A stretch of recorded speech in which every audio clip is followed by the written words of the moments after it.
What's going on, everybody? This is Joko from Hustletown Gamers. Welcome back to another video.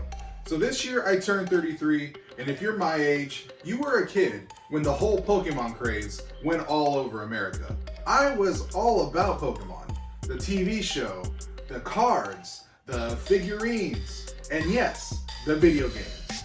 Yes, of course, I played the Game Boy Red and Blue Pokemon games, which I absolutely love. I'm actually replaying one on stream on this channel. If you want to check it out, make sure to subscribe, but that's besides the point. One game that comes to mind as far as like the Pokemon series is Pokemon Snap. I absolutely loved this game growing up. I think it was just my overall love for Pokemon and wanted to get something different that was already released. And Pokemon Snap really did that for me. So today, we're going to go over a brief history and do an unofficial review of Pokemon Snap and see if it holds up. Let's do this.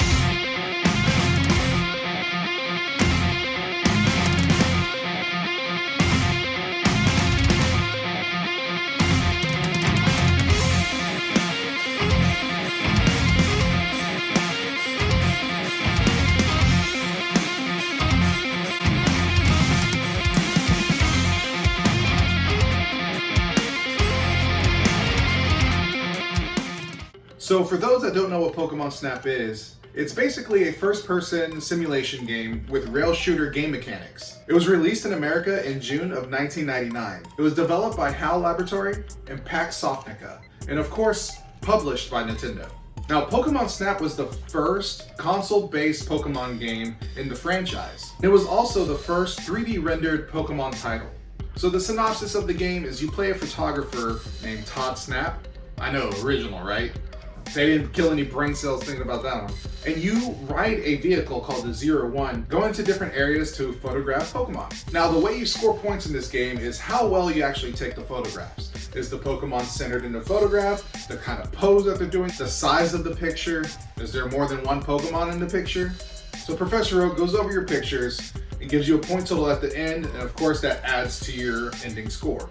So let's go over the sales data of this game back when it was released in 1999.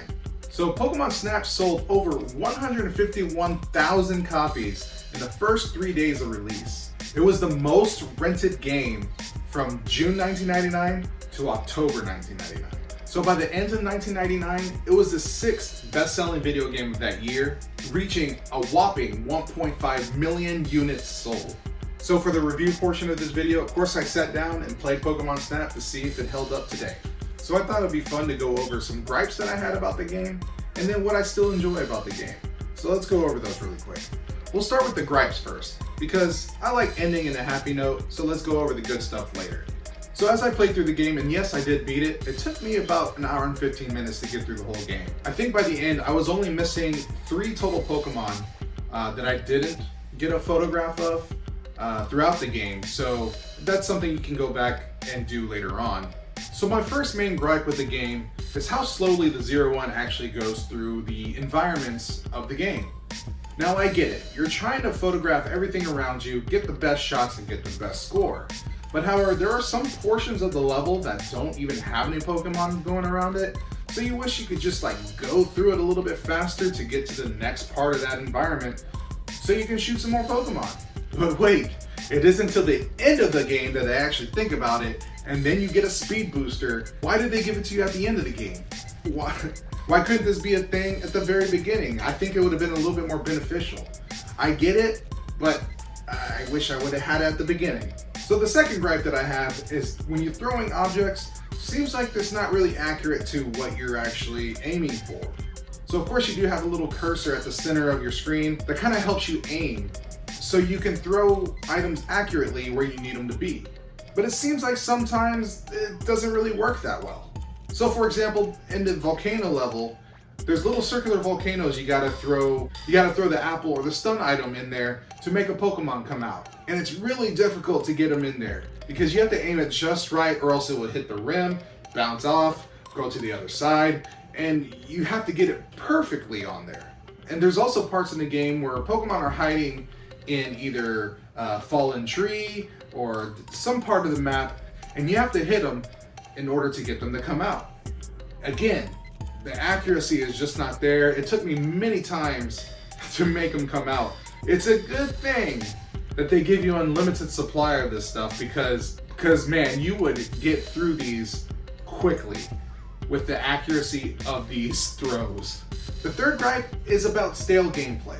Now, don't get me wrong, it is fun. Now, what I mean by that, a little bit of a spoiler alert.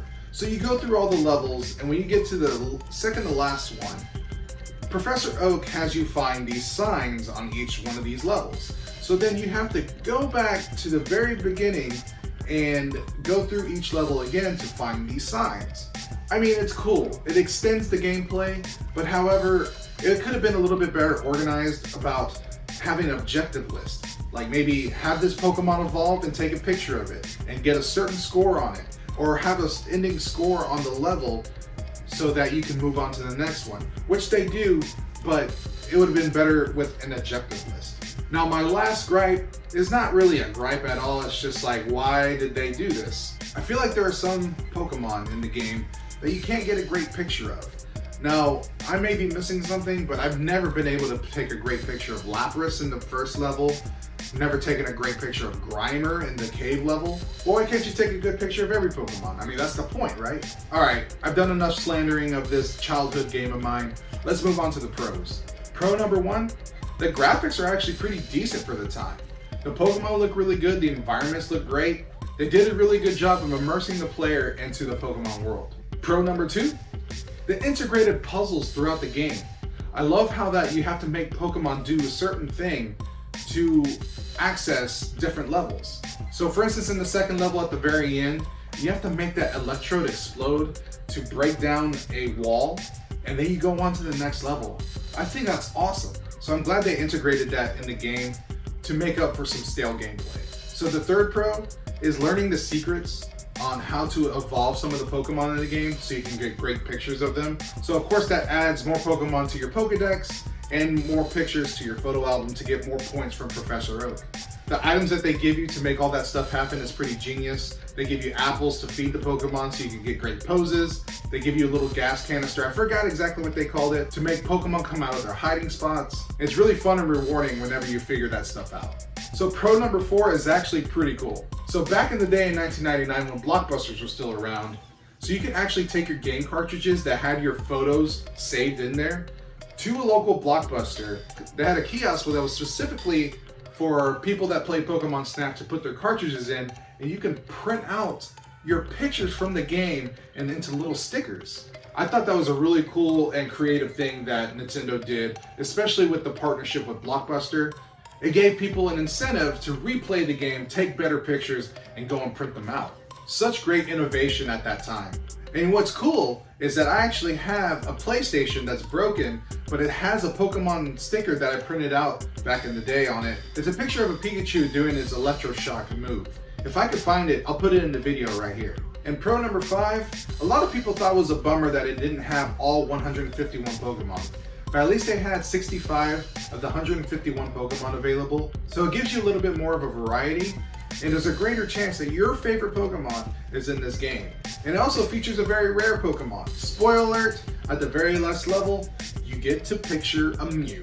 So, does Pokemon Snap hold up to this day? Yes, it does.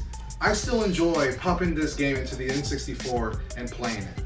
Yes, I do have some issues with the game, but the overall experience is just amazing. It takes me back to my childhood. I'm kind of glad I waited this long to play it all again, because playing it now made me go a little bit more in depth in the game as far as looking at the secrets, the graphics, the gameplay, all that. Something you don't really think about as a kid.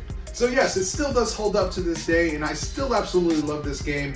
Let me know down below if you have played it and what your experiences are with it. Now, if you don't have an N64 to play Pokemon Snap, I believe it is on the Wii U shop where you can download it and play it for yourself on the Wii U. But thanks again for watching. My name is Joko from Hustletown Gamers. Please don't forget to subscribe for more gaming content. Please follow me on Instagram as well at Hustletown Gamers, and I will see you guys on the next video. Peace out.